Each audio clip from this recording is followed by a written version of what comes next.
So this is a video showing how to add basic LEGO train motors to my LEGO New York City Subway R62A subway car. It is a relatively simple installation, and it only requires a few extra pieces, including these four right here, being a 6x4 plate in black, a 2x6 plate in black, and two 2x2 plates in black. And so you're also going to obviously need your infrared receiver, your train motor, and battery box. Now this can also be done with the newer powered up system. However, the only difference there is going to be that you're not going to need the infrared receiver. If you're doing that with powered up, just simply pretend that the infrared receiver doesn't exist and it'll work just as well. And so the first step that you're going to do is you're going to take your subway car, which this is fully built, and you're just going to remove the roof so you can access the inside. So once you have that done, you're going to remove each of the bogies, which I will do off camera. Once you have both of the bogies removed, as seen here, you can flip the model upside down, or on its side rather, and you'll see that there are three large plates that are in between. If I can get this light better situated, you can see that there are three large plates.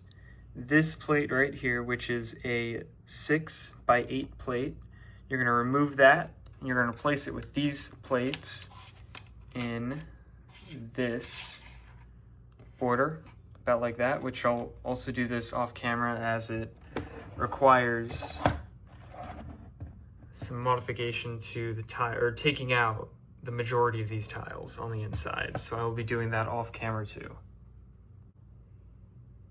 So we've now removed that plate right there and replaced it with the four tiles.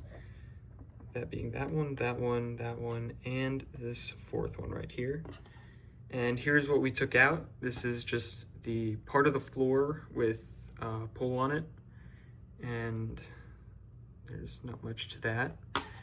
And you can now see on the inside of the car, there are a few, there's that hole right there. And you can replace those plates in, however, not all of them, not the pole at least, as we will now be installing the train motor, which can simply just be clipped right in.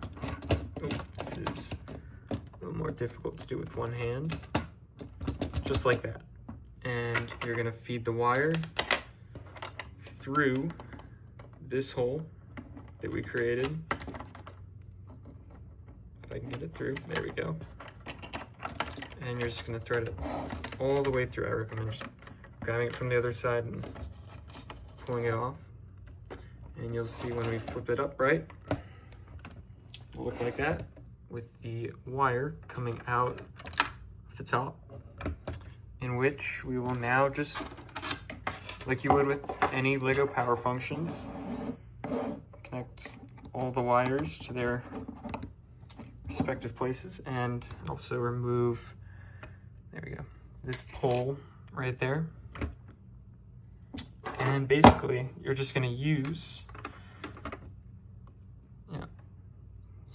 we're going to put this wire to the infrared receiver, just like that, and you can just slide that on in there. Oop. Yep, slide that in like so. Sorry, it's messing with the parts that hold on the door. So you're going to put in the battery box there, and I'm sorry, I'm doing this quite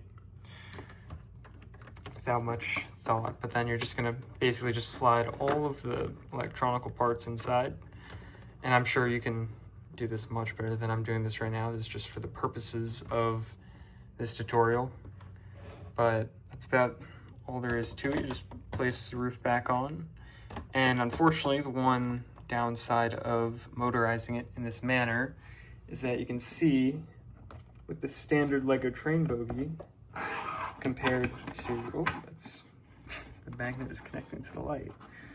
You can see that the bogey, the brick-built one from the model from the, with all the Subway third rail shoes, is one plate lower than this one. If I were to just take this and clip it back into the other side, this side of the car would be riding one plate higher than the other side. So a simple fix to this is either add, if this focuses, just add a plate underneath the, what would this be called? The pin. Just add one plate underneath that pin part. Sorry, this camera is not focusing how I want it to. There we go. And you're just gonna add one plate under there, and that'll make it the correct height, or you can take a standard Lego train. So here's, for example, the Horizon Express. You can just take out the unpowered bogey from there. It cooperates. Again, this is difficult to do with one hand. There we go. Place that off to the side.